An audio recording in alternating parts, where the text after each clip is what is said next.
Harley Earl was probably the most influential man in American automobile design. A lot of people share the spotlight, but don't kid yourself. Bill Mitchell was the driving force. Everybody will light up when you say Zorar has done talk.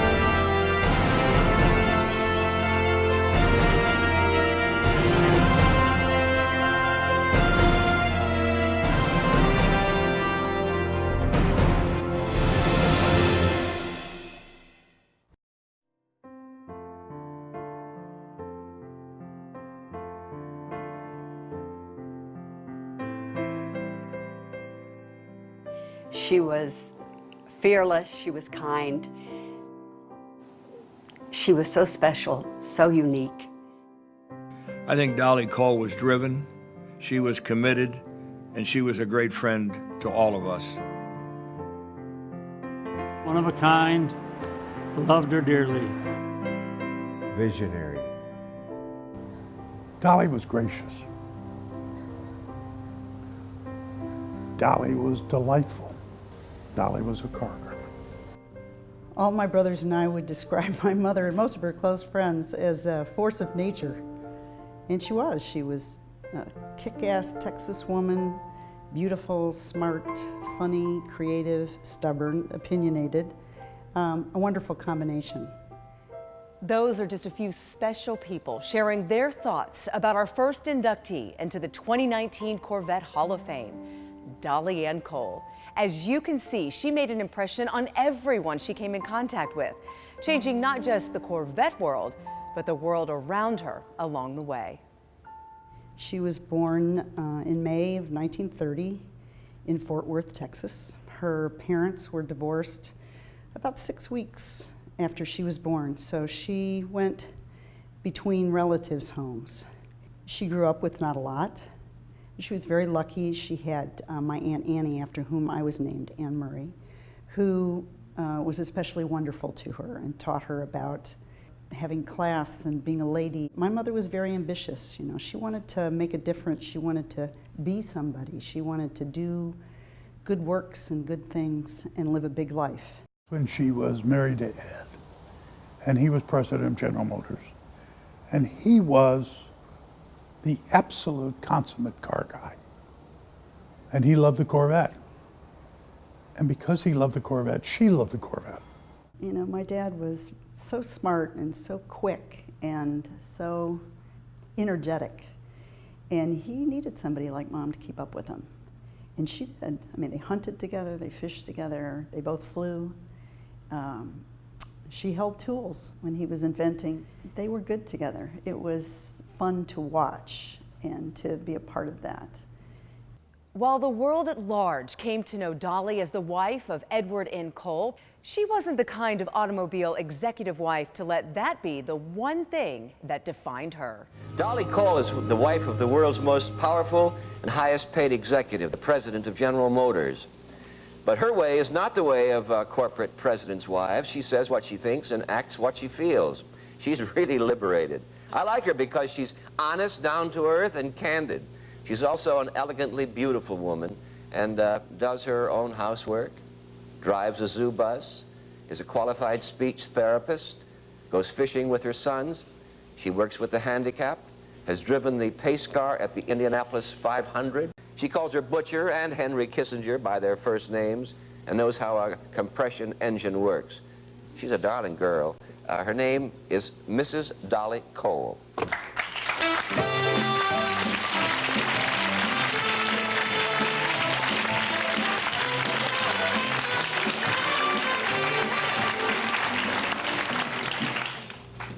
You've told us some university professors, and you told the kids to get off their... And go to work. I have a daughter that is a waitress in a Greek restaurant at the University of Michigan. Honest to God? And, oh, yes. And she's a junior. She graduates next year and go to law school. She also works in a bookstore, and she's a 4.0 student. And she I believe in work. One of my favorite stories about Mother, she was watching the Phil Donahue show one day, and one of Nader's Raiders was on, and really lambasting the automobile business and General Motors in particular. And that was back in the day when you could call in. So, of course, she calls, and she got the person who screened you, and you're who? You know, oh, come on, you're pulling our leg. Oh no, you know, so they put her right through. And she really gave the guy a hard time. So my dad, when he got home that evening, you know, we were all a little nervous about what was going to happen. Big smile, just said, "How was your day, Dollie?" Mom said, "Oh, you know, fine." My dad just looked at her and said, "It's not what I heard." And where Ed was very political and he understood that he had to be careful with what he said and how he said it, Dollie didn't care. During the good times and the bad times, she supported her husband, and she supported General Motors, and she supported this new baby of GM called the Corvette. Dollie was always a champion for lost causes, which sometimes included more than one struggling Corvette race team. Case in point, Corvette racing fans will remember the Owens Corning team of Tony DiLorenzo and Jared Thompson, who put together an epic 22-race winning streak in their Corvettes. What many people don't know is how that team happened in the first place. I knew Ed Cole and I knew Dollie Cole. If you knew Ed, you had to know Dollie. So Dollie said, "How you doing with your racing?" I said, "Well, we're doing pretty good, but I'm looking for new sponsors." And Dollie said, "Do you have a proposal?" I said, "Yes. Get me a copy of it, because next week I'm going to New York with Edward, because that's where they had the board meetings, and of course she went with them." So I got her the proposal. She knew a lot of the military men. Loris Norstad, former general in the Air Force, was executive vice president of Owens Corning Fiberglass, and he had an office in New York City. And so I would have loved to have been a fly on the wall to see this, because if you knew Dollie Cole, the tall, blue-eyed Texan, I don't think anybody could say, "Hell no, Dollie, I refuse to do that." And then she marched into his office and probably said something like, "Loris, I think you should help these boys." And she gave him a copy of the proposal. They agreed to sponsor us. Over the course of her life, Dollie would make friends with politicians, celebrities, and captains of industry. But she believed that everyone was special, regardless of their station in life. We love the Indy 500, and for many years we went to the Indy with Dollie, and it was always amazing how many people she knew. One time, we were in the owner's suite, and it was full of dignitaries, politicians, and celebrities. Someone announced the Secretary of State was on his way up, and they told us to clear a little area around the elevator. It opened, and there, with two big Secret Service agents, was the Secretary of State. There were at least 50 of us looking in his direction. His eyes darted over the crowd, and then he flashed a big smile and he waved and said, "Hello, Dollie!" It's true. Dollie knew many rich, famous, and important people, but she was just as good to the waiters and waitresses as she was to presidents and the first ladies. Dollie had a way of working her way deeply into people's hearts.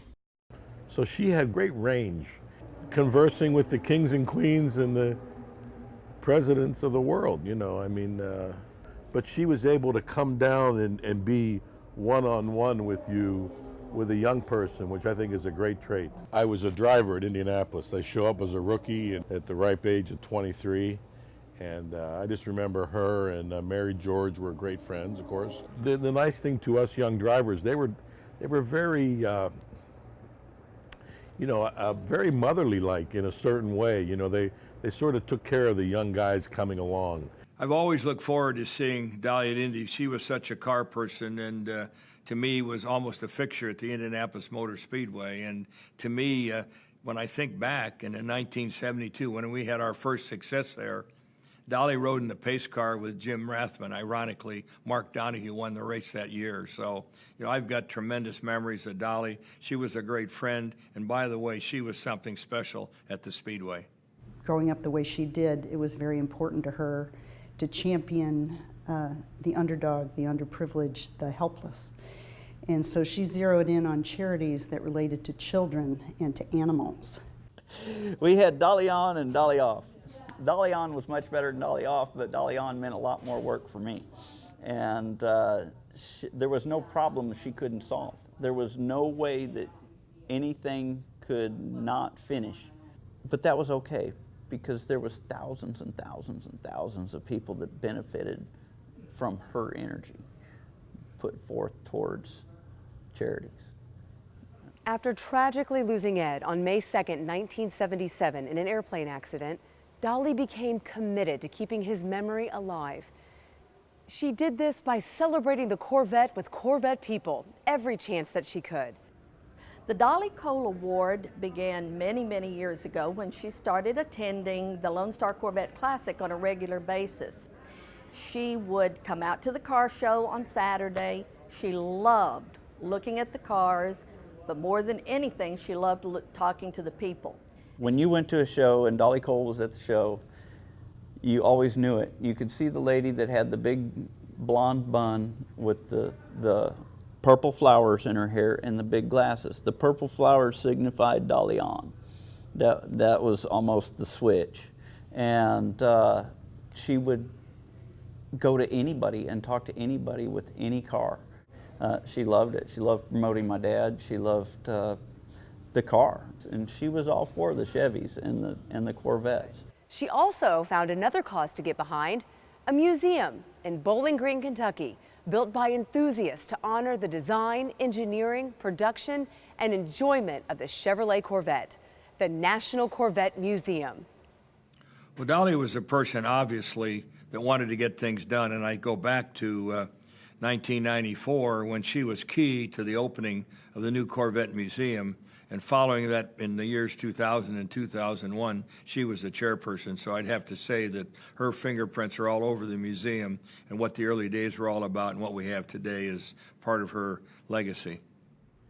She had a saying that she would use most every board meeting to start the board meeting, and it was something like, I want to make sure everybody has checked their ego at the door because we're here for what's best for this museum. Well, you can't own a Texas ranch without being that kind of girl where you roll up your sleeves and get involved. And she expected that of everyone that came to the ranch too, just like she did when she was at the museum or in the boardroom. She wanted everybody to roll up their sleeves and be a part of the team and get in and do the hard work. As an enthusiast, you know, you couldn't ask for anyone better. She took what she had been given, her God-given skills. She took that and she maximized it to show how much she loved this museum and how much she loved what we were doing here. I think people like Dollie, the story needs to be told. And we shouldn't forget about people like that. The kind of person she was, I don't want to lose that. You know, Dollie may have passed, but she lives within everybody that her life ever came in contact with. She still lives within that person. And I think it's important for people to know the kind of person she was. She was one singular sensation, every little thing she did. My God, she was the bossiest woman on earth. She always had an answer for everything, no matter what the situation was. It wasn't always right, but she had an answer, by golly. But I must say, being her best friend was probably one of the greatest rewards I ever had in my life. She was Dollie. I think Dollie is terrific. Dollie was the type of person that when she got something in her jaw, she wasn't going to let it go until she succeeded. That you had to admire about the woman. She had true beliefs, strong beliefs, and she carried through. The thing that impressed me most about Dollie was that she didn't want to waste 1 minute just living. She wanted to be involved. Overactive. If she was around today, she would still be out there making things work and making things happen like that. And she usually would go big. This woman is in charge. She was strong, she never gave up, but she always had a sense of humor about everything. Throughout this brief look back at a lifetime, the family and friends of this remarkable woman have come up with so many ways to describe what she meant to them. In the end, though, all of those heartfelt descriptions can be summed up in one powerful, inspiring, and beautiful word: Dolly. It is our privilege to welcome Dollie Cole into the Corvette Hall of Fame.